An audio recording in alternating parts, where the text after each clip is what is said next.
Greenland's thinning ice. Presented by Science at NASA. With temperatures around the world climbing, meltwaters from the continental ice sheets of Greenland and Antarctica are raising sea levels. Those ice sheets are melting from both above and below. Much of the ice lost from the ice sheets comes from a process called calving, where ice erodes, breaks off, and flows rapidly into the ocean. A large volume of ice is also lost from ice sheets melting on their surfaces. To determine to what extent Greenland's glaciers are being melted from underneath, NASA recently began a 5-year airborne and ship-based mission called Oceans Melting Greenland, or OMG. Previous research has shown that Greenland's glaciers, which flow like rivers of ice into the ocean, sit on the ground deeper below sea level than had been thought. Warm ocean currents sweep across and erode the hidden glacier faces. As a result, they're melting faster, a few feet a day in summer, than anyone suspected. Oceanographer Josh Willis is the principal investigator for the OMG mission.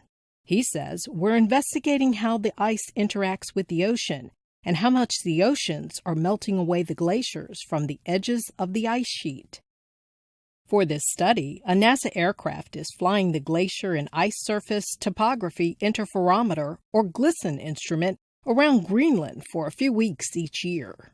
Willis says GLISTEN is making very high-resolution maps of the ice, showing us how fast the glaciers are thinning and retreating right at the edge. The aircraft will also continue dropping more than 200 ocean probes each year through 2020 to measure how temperature and salinity change between the ocean surface and the seafloor, from the cold meltwater at the surface down to the warmer, heavier salt water below. This will help determine how changes in the ocean affect the ice. In addition, OMG has completed surveys using a ship equipped with sonar to measure the seafloor shape and depth, which affect where and how much the warm water from the Atlantic eats away at the coastal glaciers.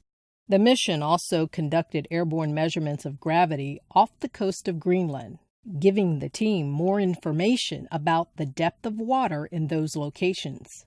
While OMG is looking at the effects on ice sheets from below, NASA's Operation Icebridge mission is surveying polar ice from above.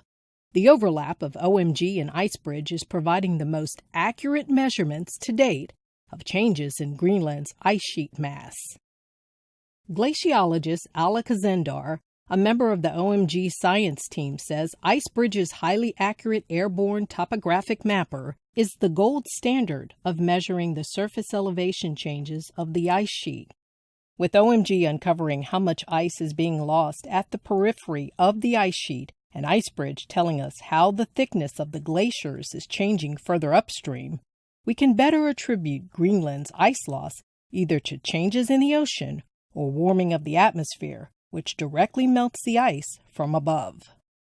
Greenland contains enough ice to raise global sea levels by 20 feet or 6 meters if it all melted, notes Willis.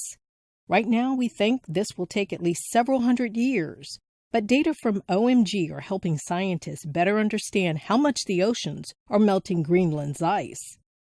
From now through 2020, OMG will be making annual visits to measure the oceans and ice together, helping scientists study changes to Greenland's ice sheet and how those changes may impact Earth's environment. For more science news about our ever-changing home planet, stay tuned to science.nasa.gov.